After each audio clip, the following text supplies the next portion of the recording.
नमस्कार मित्रों, जब घर में हमेशा ही अशुभ कार्य होते हैं, यानी जिधर भी आप कार्य करेंगे वह कार्य फलदायी नहीं हो रहा और जो भी आप मन बनाते हैं किसी कार्य को करने को, उसमें कोई ना कोई अशुभ फल मिलता है, यानी वह कार्य पूरा नहीं होता।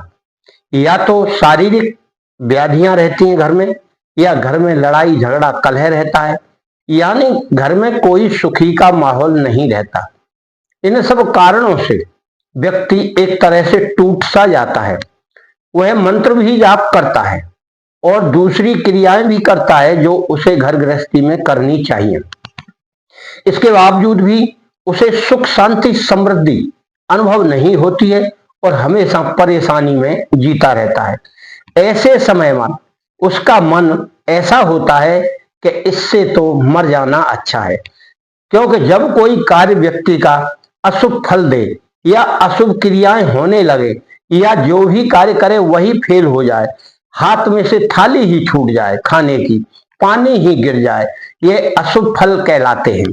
और उस प्रकार से व्यक्ति के मन में एक भावना उत्पन्न होती है कि शायद या तो कोई नाराज है या कोई देव मुझसे न गुस्सा करके इस क्रिया को कर रहा है, या कोई और नेगेटिव एनर्जी मेरे घर में है। इस तरह की क्रिया सोचने लगता है। मगर क्या है कि जब व्यक्ति का मन घबराने लगता है या चिंतित होने लगता है तो ये क्रियाएं अधिकांश अनायास ही हो जाती हैं। ऐसा नहीं होता है कि हमेशा ही नेगेटिव एनर्जी बनी रहे। नेगेटिव एनर्जी आती है, उसका परिणाम भी प्राप्त होता है, मिलता है, दिखाई भी पड़ता है, महसूस भी होता है, परंतु व्यक्ति समझ नहीं पाता है कि यह इत्तेफाक है या कोई नेगेटिव एनर्जी है। इन क्रियाओं को कैसे रोका जाए या इन क्रियाओं को कैसे अपने आप हटाया जाए, इसके लिए आज हम आपको एक अशुभ 6 कारणी यानी अशुभ का नाश करने वाली यक्षिणी की साधना बताएंगे। आप इस साधना को गौर से सुने और हमारे मित्रों जो हमारा चैनल देखता है, पहली बार देखे, उसे सब्सक्राइब करके घंटी बजा ले तो उसे हर दिन रोज 12 बजे वीडियो प्राप्त होगी। वीडियो देखकर आप पहले संतुष्ट हो जाएं कि यह हमारे लिए उपयुक्त है या नहीं, फिर उसके बाद अपने गुरु से परामर्श करें कि यह यक्षिणी, अप्सरा या कोई और वशीकरण की क्रिया या जो भी आप करना चाहें उसे सिद्ध करें। सिद्ध करने में मन को शांत रखें, निश्चिंत होकर करें, निडर होकर करें। यह आपको अपना गुरु ही बता सकता है कि आपको कैसे निडर होकर यह साधना करनी है, तो आपकी संपूर्ण साधना हो जाएगी। जो साधनाएं बहुत लंबी होती हैं उनसे व्यक्ति डरता है और जिनके मंत्र भी लंबे होते हैं उनसे भी डरता है, परंतु इस साधना में यानी मंत्र भी बहुत छोटा है और जाप भी बहुत छोटा है और दिन भी बहुत कम है, इसलिए आप इस साधना को कर सकते हैं। यानी अगर आप 11 दिन में करना चाहें तो 11 दिन में करें और अगर 21 दिन करना चाहें तो 21 दिन में आप इसे पूरा कर सकते हैं, क्योंकि इसमें केवल मंत्रों का जाप है। उतने मंत्र आपको करना है, यानी इस यक्षिणी साधना में आपको 20,000 मंत्रों का जाप करना है। अब 20,000 मंत्र अगर आप 11 माला करते हैं तो 20 दिन में हो जाती है, यानी 21 दिन की हो गई। और अगर आप 21 दिन करते हैं तो 11 दिन कर लीजिए। दोनों ऑप्शन इसमें है, परंतु इसके लिए आपको या तो आंवला पेड़ की जड़ में जाएं, वहां बैठकर साधना करें रात्रि में, या फिर आपके आसपास आंवला पेड़ नहीं है तो वहां से आंवले की जड़ लेकर आए, इतनी बड़ी जड़ ले आए और उस जड़ को लाकर अपने आसन के नीचे रख लें, तब आप इस साधना को करें।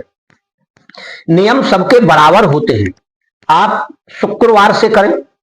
शुक्रवार को आप विधिवत बैठें, कमरा एक साफ कर लें, उस कमरे में कोई फोटो ना हो, कोई भी दूसरा मंत्र ना जाप करें उसमें, और सावधान होकर यानी सुरक्षित होकर, नहा धोकर, स्वच्छ होकर, इस प्रकार की क्रिया करके उत्तर दिशा में उनको किसी चौकी के ऊपर स्थापना कर दें, एक फोटो लगाकर। अगर यंत्र है तो ठीक, वरना नहीं है तो फोटो लगाकर करें। घी का एक दीपक जला लें, और जलाना चाहे तो तिल के तेल के 2 दीपक और जला सकते हैं। तेल घी उतना वहां रखें कि बीच में खत्म हो तो आप उसे डाल सके, पहले से इसका इंतजाम करके रखें। मित्रों, साधना बहुत ही सरल है। इस साधना को करने के लिए आप उत्तर दिशा को अपना मुख करें और फिर साधना करें शुरू। पहले पूजा कर लें विधिवत, धूप दीप नैवेद्य प्रसाद चढ़ा लें, और उसके बाद आप हाथ में जल लेकर इस तरह जल ले लें संकल्प के लिए, और फिर बोले कि मैं आपको किसी भी रूप में, यानी जिस रूप में आप चाहते हैं वह आपका गुरु बताएगा, और मैं 21 दिन या 11 दिन इतने मंत्रों का, यानी 11 दिन आप मंत्र जाप करेंगे तो 21 माला करें, और 21 दिन करते हैं तो 11 माला का जाप करें। इस प्रकार संकल्प लेकर वह जल जमीन पर वहां छोड़ दें दीपक के सामने, और फिर अपने गुरु का और गणेश जी का नाम लेकर विधिवत आप सामने बैठकर मंत्र का जाप करें। ध्यान को आप फोटो पर रखें या जो सामने दीपक जल रहा है उस दीपक पर ध्यान लगाएं, यानी ध्यान को इधर उधर ना भटकने दें।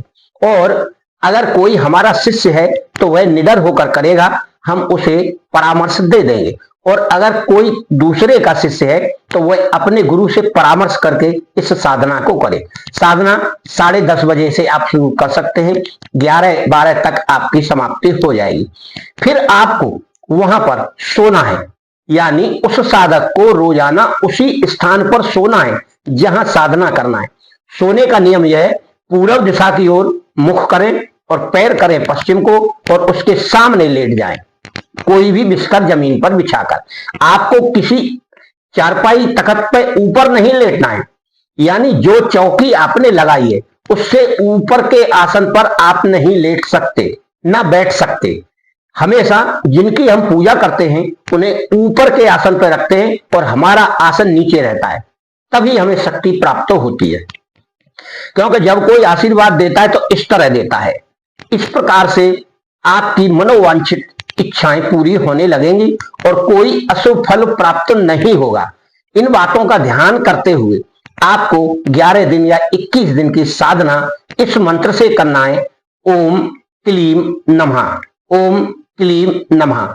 इसका यही मंत्र है, बहुत छोटा मंत्र है, इसमें 2 शक्तियां हैं, इसलिए आप इनका प्रयोग करेंगे तो आपके जितने जीवन में अशुभ फल प्राप्त होते थे उनका धीरे धीरे करके नाश होना शुरू हो जाएगा। आपको आस्था और विश्वास बनाकर ही सारा कार्य करना है कि यह मेरा पूरा कार्य करेगी। और कोई भी अनुभव होता है या कोई संकेत मिलता है तो अपने गुरु से परामर्श करें, उनको बताएं और अन्य किसी को ना बताएं। इस बात का विशेष ध्यान रखना है आपको, जो सामग्री बदली जाए उसे रोजाना बदले, जैसे जल बदलना है, फूल बदलना है, और पूजा आपको पहले दिन करनी है केवल। और चौकी के ऊपर चावल रखें, फोटो के सामने चावल रखें, चावल के फूल बनाएं 8 पंखुड़ियों वाला। इस प्रकार से उस चावल के ऊपर बीचा बीच में आपको पूजा करनी है और चारों तरफ फूल लगाकर आपको वह जगह शोभित बना देना है और खुशबूदार कोई भी आप अगरबत्ती जलाएं। इस प्रकार से आपकी सिद्धि प्राप्त होगी। फिर आप अपने जीवन में अनुभव करें, क्या उनका कोई प्रभाव हमें प्राप्त हो रहा है, और या आपको कोई संकेत मिले हैं तो वह आपका गुरु आपको बताएगा कि आपको उनका सानिध्य प्राप्त है, उनकी कृपा प्राप्त है। फिर आप 1 माला का रोजाना मंत्र जाप करें। 1 माला यानी 108 बार शाम की शाम इस मंत्र का जाप कर लिया करें, तो आपकी जो सिद्धि है वह बराबर कार्य करता रहेगी। फिर इन सिद्धियों को संभालने की शक्ति आप में होना चाहिए। जब कभी कोई शुभ नक्षत्र आए तो 11 माला का जाप आप कर सकते हैं, उससे आपको कोई आपत्ति नहीं है। और जो भी पूजा पाठ आप अपने मंत्र का करते हैं, गुरु मंत्र का या और मंत्रों का, वह आप सुबह कर लें तो आपकी शक्तियां बरकरार बनी रहेंगी। मित्रों, आपको और आपके घर परिवार को सुख शांति समृद्धि प्राप्त हो, यही मेरी शुभकामना है। मंगल हो।